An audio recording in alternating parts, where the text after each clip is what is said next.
High, আসসালামু আলাইকুম everyone. আশা করি সবাই ভালো আছেন। আল্লাহর রহমতে আমিও ভালো আছি। আজকে আমি আপনাদের সাথে শেয়ার করব দারুণ একটি মজার হেলদি রেসিপি।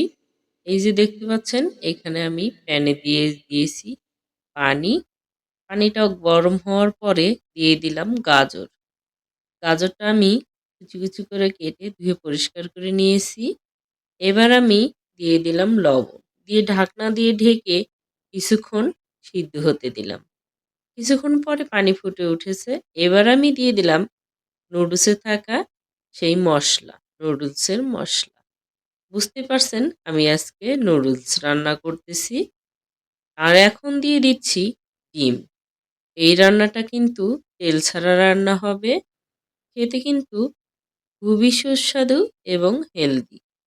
দেখ, এই রেসিপিটি ফলো করে আপনারা একদিন ট্রাই করে দেখবেন। অবশ্যই ভালো লাগবে। আশা করি ইনশাল্লাহ। আমার বাচ্চাদের আমি বিকেলবেলা মাঝে মধ্যে এভাবেই ওদের নাস্তা তৈরি করে থাকি। তাই ভাবলাম এই সহজ রেসিপিটি আপনাদের সাথেও শেয়ার করি। চলুন দেখতে থাকুন আমি কিভাবে কি দিয়ে এই রান্নাটি করলাম। কিছুক্ষণ পরে আবারও ঢাকনা তুলে মিশিয়ে দিচ্ছি। এখানে কিন্তু বিভিন্ন প্রকার সবজি ব্যবহার করা যায়। ব্রকলি, গাজর, ক্যাপসিকাম, মটরশুঁটি বা বিভিন্ন ধরনের সবজি দিতে পারেন। আমার হাতের কাছে যা ছিল আমি তাই দিয়েই তৈরি করলাম। এখন দিয়ে দিচ্ছি টমেটো কুচি। তারপরে দিয়ে দিলাম পেঁয়াজের কলি, ছোট ছোট করে কিউব করে আমি কেটে পরিষ্কার করে ধুয়ে নিয়েছি কিন্তু। এবার দিয়ে দিলাম। তারপরে দিয়ে দিলাম কয়েকটা কাঁচামরিচের কুচি। এবার আমি ভালো করে মিশিয়ে নিচ্ছি।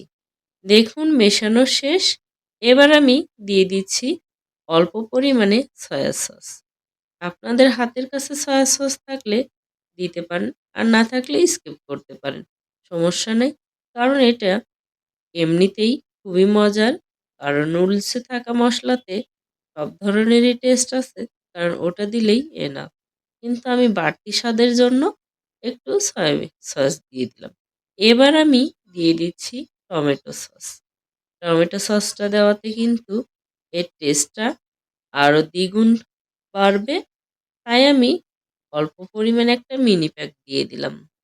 আপনাদের কাছে যদি না থাকে তাহলে এমনিও রান্না করতে পারেন। এমনিতেও ভালো লাগে, তবে এই সসটা দিলে একটু বেশি ভালো লাগে। তাই আমি দিয়ে দিলাম। হয়ে গেছে কিন্তু আমার রান্না প্রায়। আর একটু ঢাকনা দিয়ে সিদ্ধ করে নিলাম। এই যে কিছুক্ষণ পরে আমি চলে আসলাম চুলাতে। আমার রান্না শেষ।